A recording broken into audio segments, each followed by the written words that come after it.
That's my birthday. Woo. Cool. So this should be kind of going live here in a second. Man, that's awesome. Congratulations. Huh. Cool. I guess that's on now. All right. Let me put a link on Facebook because you gotta have a link on Facebook. And all right. Cool. Oh, great. Recording now. All right. So, good afternoon, I guess, at this point, everyone. Today I'm here with Joe Beam. Joe is a percussionist, or I guess mostly a drummer around the Houston area, but I sort of know him as a percussionist. My first encounter with Joe was, I believe, actually at Sam Houston State.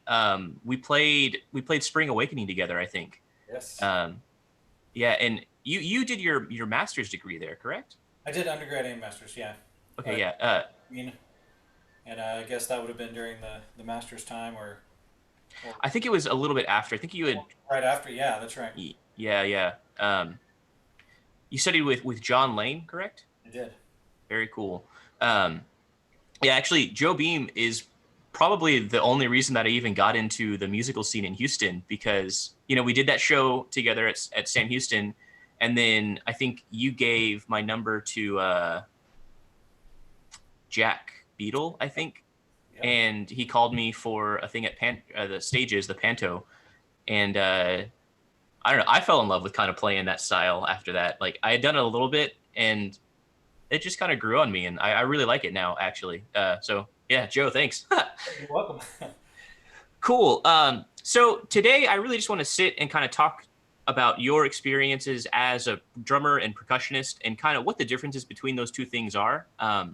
And what sort of what it sort of takes to, be a percussionist, I guess. So first off, this era of music that my class is currently talking about, right? This is the romantic era of music. So percussion, as far as I know, is kind of becoming a part of the orchestra. One of I think the examples that I sent to you was Symphonie Fantastique by Berlioz, and that is, like, as far as I know, one of the first sort of percussion battery things that kind of appears, in this orchestral style. So what is your experience with this kind of music, this sort of symphonic style of music? Yeah. So yeah, percussion as it started out in the in orchestral music, it was timpani. That was it. You're playing two notes. As it grew and adding cymbals and snare drum and these mallet instruments. By the time in this period, I mean, the Symphony Fantastique, there's a moment where there's, I think, three timpanists, and it's just a new age for this instrument. The, it's continued to evolve and grow, and around this time, it definitely it was taking off. Yeah. So I know that most of your experience now. Oh, sorry, my dog just walked by. I know that most of your experience now is with drum set. And I imagine that that's probably more of what you wanted to do. Like, because that's what you do now. But being in school, like, you're basically forced to play all of this rep. So when you were studying this stuff, what did you have like a did you cater more towards like pitched percussion, like mallets, or were you more into like the non-pitched kind of rhythmic side of things? So my evolution is kind of funny because I went to college thinking I was going to be a high school percussion director. Like that's why I went to school was to teach Yeah. and to do drumline and all those things. I had a fantastic um, high school education and in the classical world. I didn't play drum set till I got to college. Yeah. So my whole background is actually classical, and the drum set has evolved out of that. So I went to Sam initially to study percussion and to study with Chris Devaney, who is the principal percussionist at Philadelphia. He was in the Houston Symphony at the time, and very orchestral um, studying there, and not the drum set. So it's kind of it was my goal and like to just be a percussionist, and the drum sets come after it from experiences I had at school, and something that I love, and yeah, I can imagine not doing that now. um, but as a percussionist, you know I didn't particularly lean mallet or snare drum or drum line. I liked it all, and I still like it all, and it's made me a better musician and better drummer these days, having that background in this orchestral world. Um, the theater work that I do, I wouldn't be able to do half of it if I didn't play these orchestral instruments. So it's very closely knit and tied. There are a lot of great drummers and a lot of great percussionists, and not a whole lot that do both,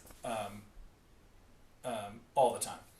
And Right. so um, so the you know back to where you're at, the whole orchestral scene is and those instruments, um, it's all near and dear to my heart. From and everything that we have to do as a percussionist, from playing timpani, from playing all the mallet instruments, marimba, bells, vibes, xylo. They all have different bars. They have different widths. They have different implements that we hit, from snare drum, tambourine, triangle, congas. The list is endless from as a percussionist what we have to do, and how these instruments have you know in, grown in the orchestra setting. It's a worldwide instrument.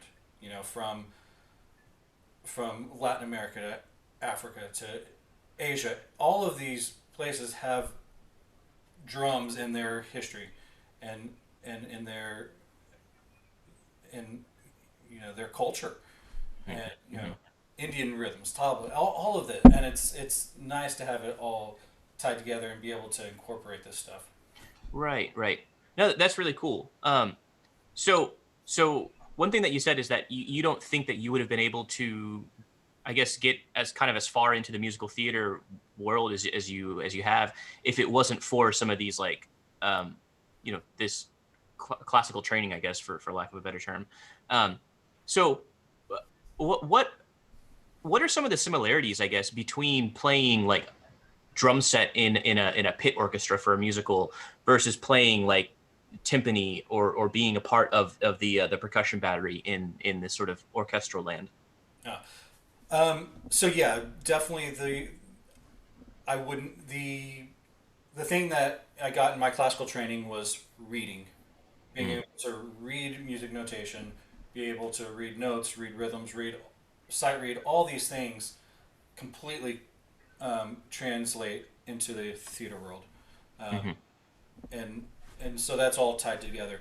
As far as preparation, um, whether I'm playing you know timpani or I'm playing a musical, I've got to know the music inside and out. It is part of our job as percussionists, orchestral world, to know the rep, um, to know what's happening throughout the orchestra, to know dynamics, to know characteristic sounds, to know um, tempi throughout. Just those kind of things become innate, and you know a piece of music backward and forward and everything that's going on.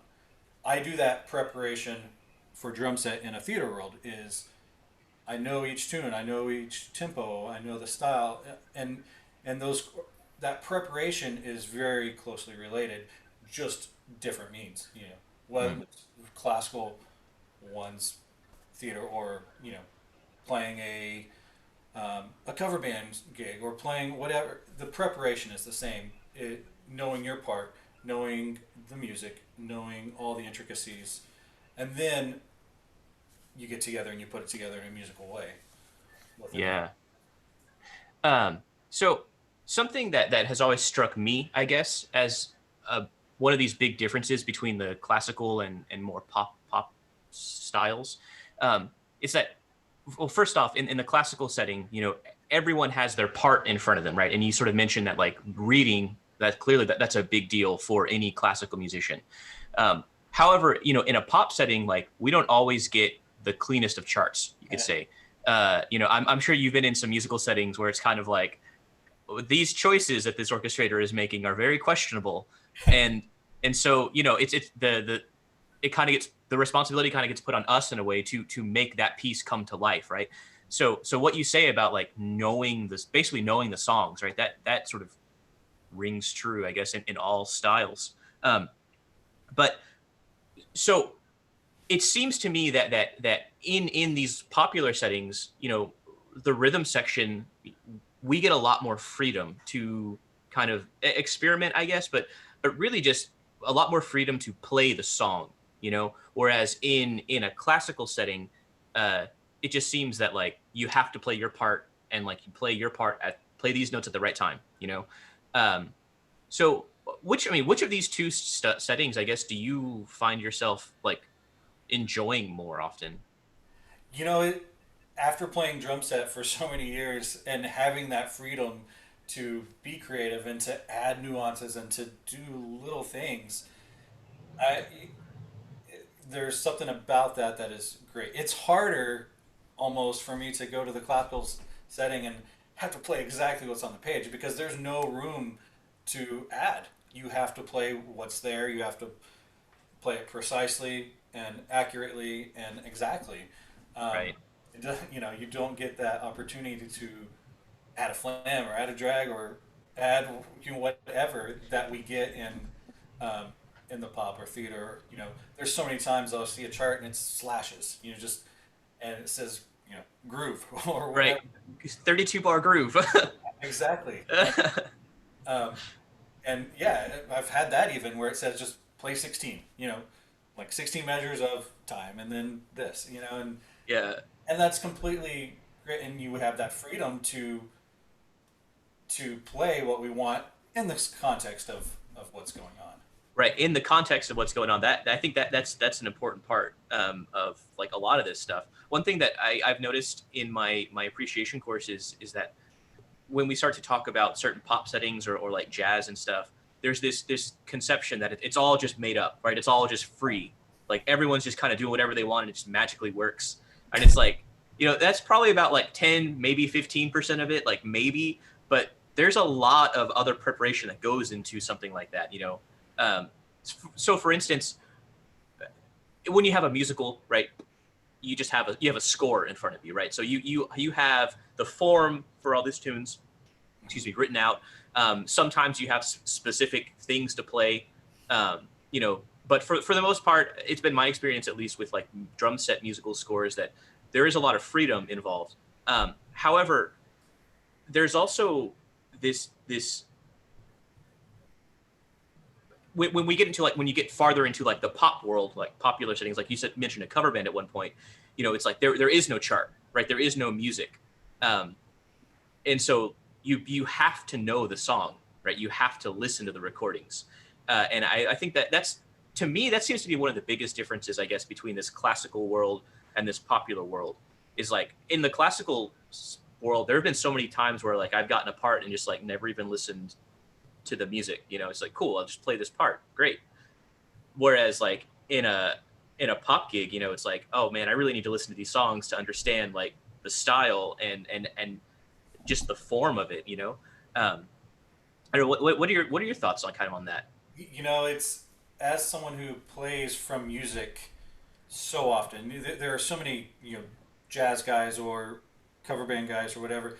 They know every song by heart, and it's you call a song, you call it a key, and they nail it every single time. I've got to have music. you know, it's my brain just isn't there anymore. Like it's not what I Yeah. do. These guys, that's what they do all the time. So when I've played in a cover band, I made myself a chart.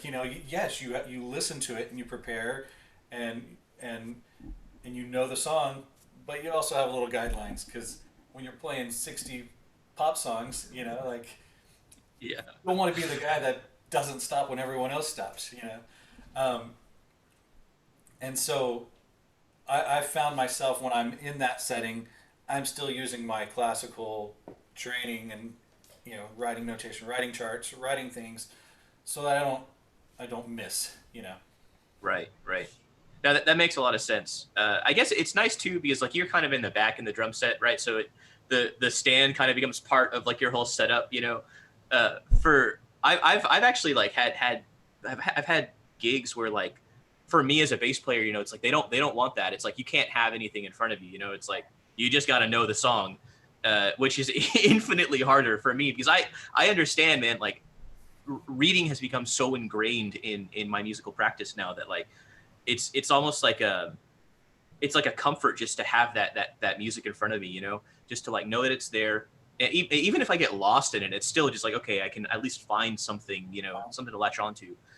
um, yeah, that's kind of funny though. So you do a lot of stuff with the Houston Symphony, right? Playing drum set for like their pop concerts and whatnot. Yes. So is the preparation for that kind of gig, is that similar to like your musical stuff, or is that more along the lines of like the classical side of things, I guess? Or I don't really know.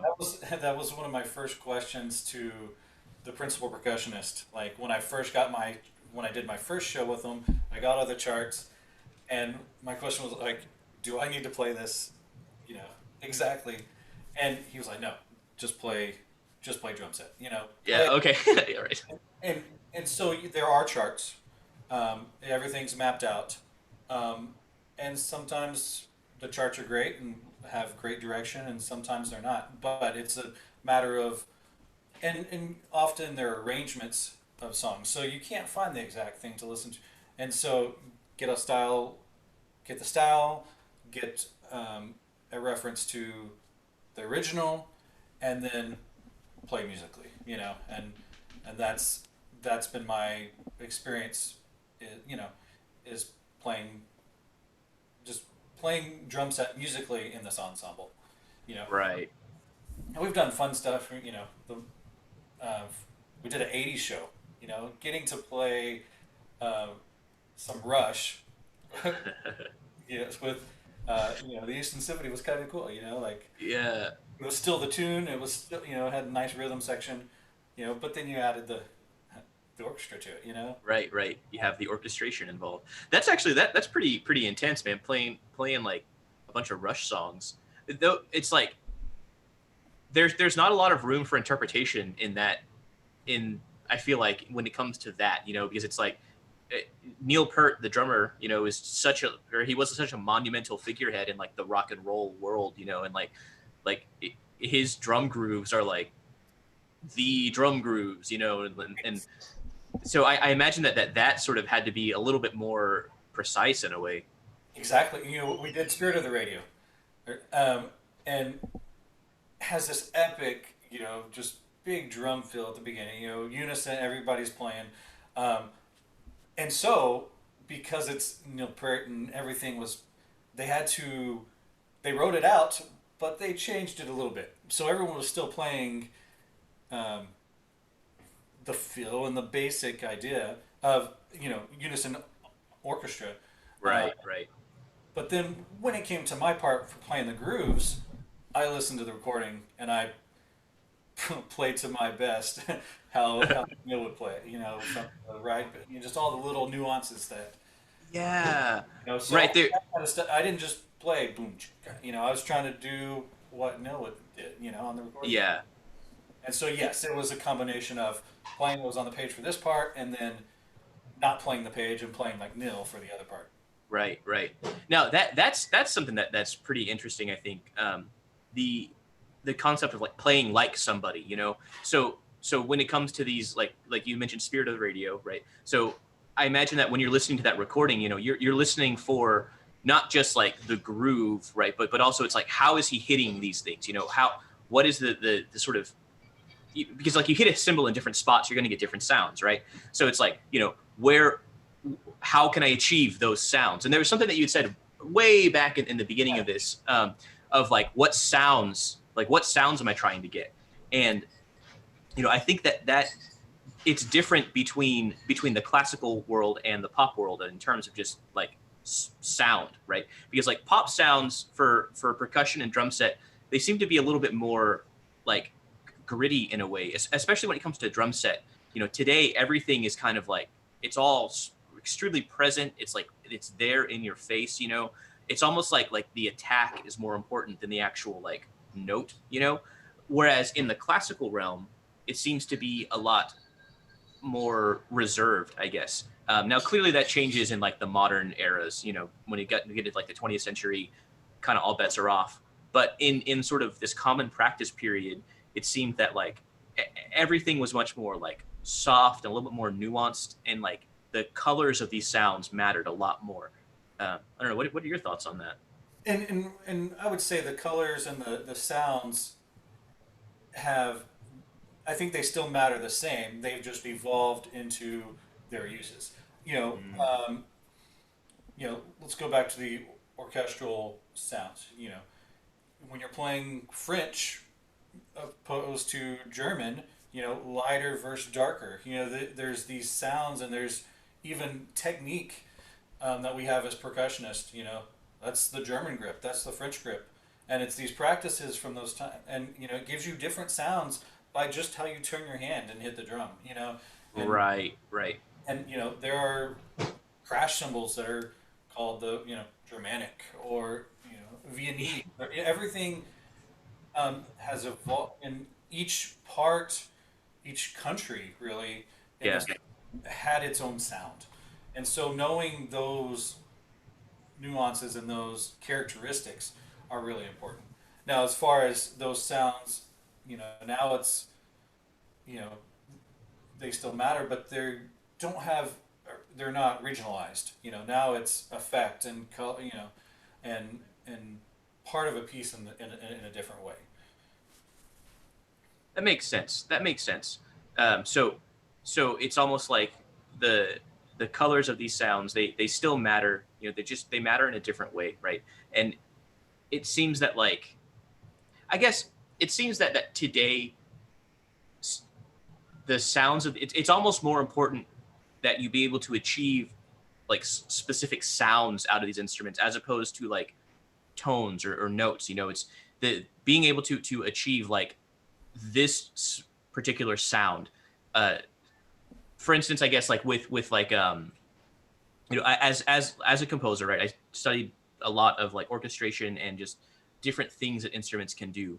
And something I think is really interesting with drum set, for instance, or just percussion in general, is that we can I, as a composer, can ask you guys to do a lot, basically. For instance, like, but I don't, I can't get too specific about it, right? It's like I need to tell you like what colors I'm trying to achieve, how dark of a sound I want, or how like is it like a big crash, or is it like a small kind of hit or something, and like sounds that I guess I hear up here.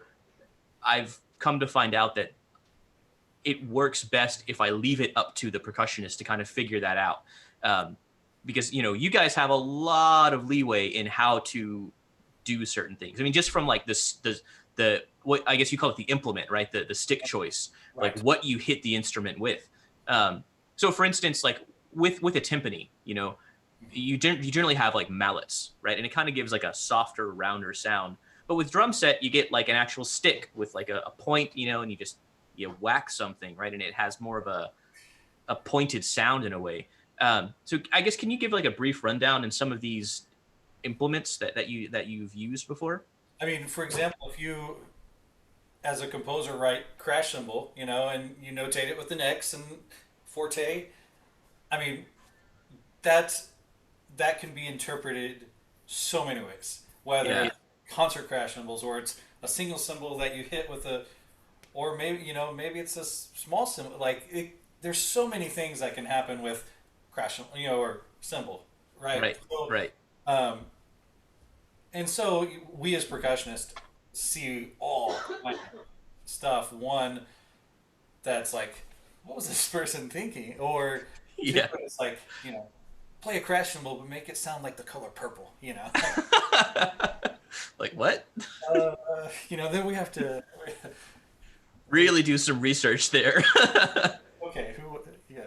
So we see. Well, there's no standard notation. Like Yeah. so we appreciate when people take the time to specify, especially specific colors, and then it's our job as percussionists, yes, to interpret those and to be musical and to use our creativity, because and no matter what we do, the next person, they're not going to have the same symbol, even if it's the same exact symbol. It's going to sound different, Right. uh, Right. everything, and that's and percussion is an art of sound, and everything is manipulable, and it can be a variable. So Right. back to some of the implements, yes, timpani has mallets. They have, you know, I as a timpanist in college, for example, I always had at least 6 sets of mallets, from Mm. mallets that were a wooden ball, very articulate and clear, to thinner, lighter, harder felt, to big, soft, round, poofy sound, and everything in between. That's just for timpani. Mm. For drum set, I have a stick bag of 20 sets of sticks that are all different.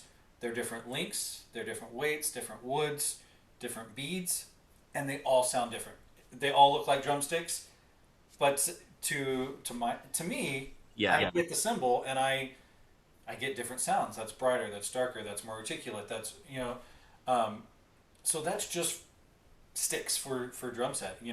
There's brushes. There's a million different mallets for marimba and xylophone and bells, and it's never ending. There are chopsticks. Like um, everything is an implement.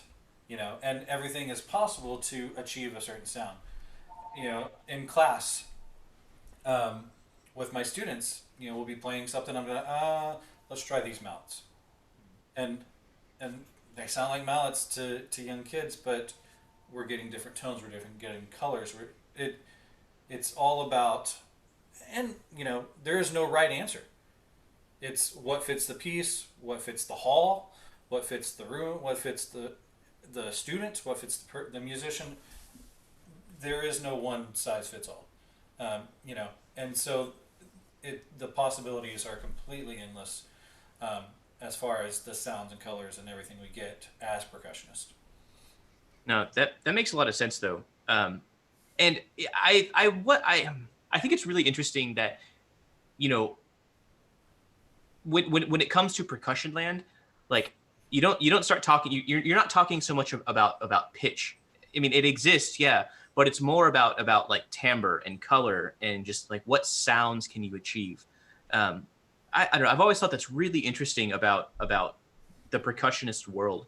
And also so for instance, in your scene right now, you have a kit behind you, Mm-hmm. but it's one thing that I always am trying. I'm really trying to stress to my class right now is that percussionists, right? They don't just play one instrument, right? It's like a drum set, for instance. You have X number of pieces, right? And all of it makes the drum set, but it's like it's at least 4 to 5 different instruments, and that's just the drums, right? That doesn't even include the cymbals or anything. So, there's like a lot of stuff that kind of happens in what percussionists are doing. Yes. Um, so I mean, could you just kind of give us a quick rundown of like the basics of a drum set? Sure. As far as drum set goes, there are there's your bass drum, your kick drum that you play with your foot. Um, that's your low sound. You have the snare drum, which is in every pop song ever. That's always the 2 and 4, the backbeat. Right. Doom cat cat cat. Exactly. That's the snare drum. Then, so those are the two main components. Toms are an instrument in itself. There can be one, there can be two, there can be 10. You know, just Yeah. Bozio, um, and then that's just, and talking about pitch, that's the purpose of so many toms is to get different pitches, even though we don't think as a tom as a pitched instrument, it's definitely got a pitch. It's Right. definitely tuned. It's definitely um, there's precision and care that goes into how that sounds, um, and so that's a voice in its own. And then we have the cymbals. We have the hi hat. We have the ride. We could have another ride with sizzle, and then we have an infinite amount of crashes: small, large, thin, thick. Um, you know, the more mass, the thick cymbal is actually a higher pitch than a thinner cymbal with less mass is going to be warmer. And so, like, I've got probably 20 crash cymbals of my own, and depending, it's like, okay, I want this sound this time. I want this sound for the show. Or Yeah. it's it's a rabbit hole that never. Yeah. I know. So, oh yeah. No, and as far as timbres and pitch and stuff, our pitch, for timpani or for mallet instruments, is set. We can't alter that. The only thing we can alter is the timbre of that instrument. If we play a marimba with a rubber mallet or play it with a yarn mallet, it's going to sound different, even though it's the same note. But the instruments that aren't that we don't think of as pitched, they have a pitch. Woodblocks have a pitch. And it's just a wood sound. The concert toms, the snare drum, they all have pitches that can change depending on how we tighten or change the head. It changes the sound of the drum. So Yeah. pitch is, it's defined for mallets and timpani. Others, it manipulates the sound of the instrument. Right. Right. I actually was talking about this with Luke Hubley the other day about, these we very wrongly called like drums like non-pitched instruments because in reality they do have a pitch. Right. It's just the function of that pitch isn't the same as like a violin or a bass or a trumpet or something. It's like it more to me it's always more existed to sort of keep this like undertone kind of thing going. It's like it exists at like the lowest possible frequency, and it's almost like not even perceivable, but like it makes everything so much nicer when you can have like a set of pitch toms. It's just like it's like that much nicer. Right. Right. Yes. Anyway, I think that's really interesting. So let's see what else was on the questionnaire here. Well, I don't know. That's pretty much like all I really kind of had. I guess, yeah. I, tying this into the orchestral world, it's being a percussion or being a drummer of any style. The core of it is you're a musician, and that's really the basis of it all. From the orchestral setting, being a musician that is a competent player, competent reader, knowing the style, all of that correlates no matter what you're doing. If you there from extremes from orchestral to heavy metal, those guys have their own intricacies. Their own. I don't play that style, but there's so much musicianship that listen to a Tool album, and to make a 7-minute song just continue to expand and grow and build. Yeah. That's musicianship. And that's really the really important part behind it all. Is Yeah. Man, speaking of that, I guess I've been revisiting a lot of old King Crimson albums, and like it blows my mind that with sort of musically what they had to work with at that time, and the things that they sort of made out of that. It's just like it's mind blowing, and like kind of like what you said about like just what it takes to even like conceive this like 7-minute tune, like right. it's fascinating, man. It's one more thing actually. This kind of came up, I guess, as you were talking. So you teach a lot of high school or percussion, right? or like what I guess percussion tech, is that the correct term? Um, I teach um, all percussionists from, you know, really, if my span goes from fifth grade to collegiate level. Mm. At my current school, I teach all the percussionists all the time. Fifth grade, I have four classes: fifth grade, sixth grade, middle school, and high school. Um, and that's my job, is to teach these percussionists every single day. In their band class, I pull them out and I work with them, um, Mm. and just continue on from year to year. So, um, I guess the techniques that you're teaching these students, right? This is essentially like what you were learning first off, right? Like as a sort of trained percussionist, right? Like how all the mallet stuff works, and how to read, how to just conceive of a piece of music, right? I guess at what point that's not a bad way of asking that question. Um, when I guess when would you if at all introduce these students to drum set? So I've not my fifth graders who are just getting started, but from sixth grade on, we always do a little bit of drum set each year. Mm. And I actually had an all-state jazz drummer this past year. Nice, congratulations. Thank you. Just great students that work hard. Like he, so we do drum set. We're not doing it every day, all day, but I will do it in their private lessons.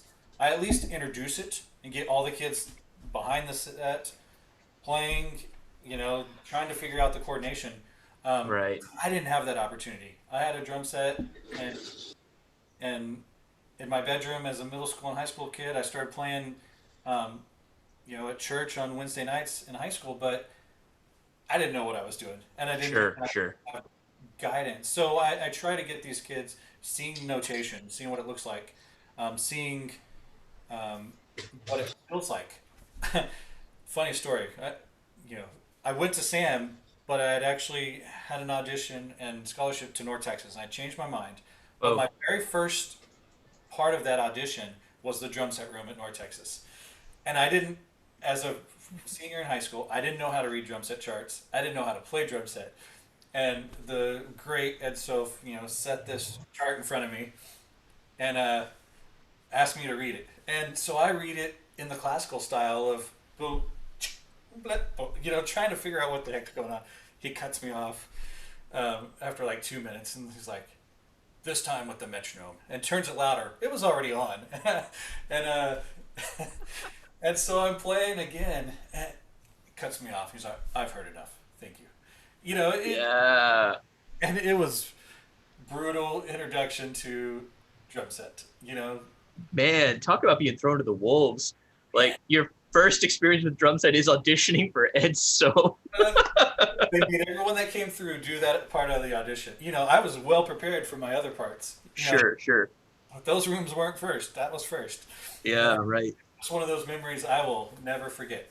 Uh, But when I got to Sam, I had the opportunity to get in the lab band, um, and start learning drum set and learning charts, and played in the musicals and all these things and experiences that I had that led me to what I'm doing now. yeah, And right. and I'm so thankful that I changed my mind and decided to go to Sam, because I had so many experiences that I would not have gotten somewhere else. Sure, right. Just I in the understand that. world and professional world and everything. It's closely, knit, and something I'm very thankful for. Yeah, man, that's awesome. Uh, well, I, any closing thoughts? Any sort of, I guess that kind of was a parting thought in a way, but I don't know. Any last words you want to say? If Um, not, no, I think as your students are listening to this orchestral music, um, and other music that you're talking mhm, about, I hope they can listen to it in a new way as far as percussion goes, and start listening for these things. So how does this, you know, percussion sounds I hear in this piece different from this, and just and try to piece some of these things together, and you know, listen to all styles of music. Yeah. Oh, are you still there, Joe? It froze on my end. Oh no. Okay. Well, I guess I don't know if we lost Joe or not. But that really is kind of all the time I guess we have today. So, uh, class, thank you guys for watching. I'm gonna stop the recording here. And YouTube, I'm just gonna go ahead and stop the live stream. I hope you got something out of this.